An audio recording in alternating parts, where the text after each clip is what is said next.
नमस्कार. या व्हिडिओमध्ये आज आपण iDairyचे SMS हेल्पर हे ॲप्लिकेशन डाउनलोड करताना येणारा प्ले प्रोटेक्टचा प्रॉब्लेम कसा सॉल्व्ह करायचा याबद्दलची माहिती घेणार आहोत. बऱ्याचदा येथे आपण SMS सेवा यामध्ये ॲप्लिकेशन डाउनलोड करून इन्स्टॉल करताना आपणास प्ले प्रोटेक्टचे सेटिंग ऑफ करावे लागते. येथे आपण पाहू शकता app block to protect your device अशा पद्धतीचा मेसेज येतो. यासाठी आपणाला आपले प्ले स्टोअर ॲप्लिकेशन ओपन करायचे आहे. प्ले स्टोअरमध्ये जाऊन आपणास उजव्या कोपऱ्यात दिसणाऱ्या आपल्या लोगोवरती क्लिक करायचे आहे व येथे दिसणारा प्ले प्रोटेक्ट नावाचा ऑप्शन ओपन करायचा आहे.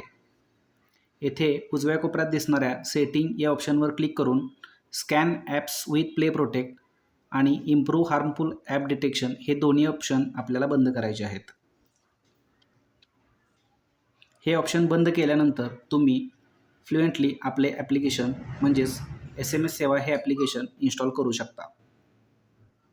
SMS सेवा येथे जाऊन डाउनलोड करून हे ॲप्लिकेशन तुम्ही इन्स्टॉल करू शकता. येथे तुम्ही पाहू शकता SMS हेल्पर हे ॲप्लिकेशन इन्स्टॉल झालेले आहे. येथे तुम्हाला SMSची परमिशन अलाउ करणे गरजेचे आहे. धन्यवाद.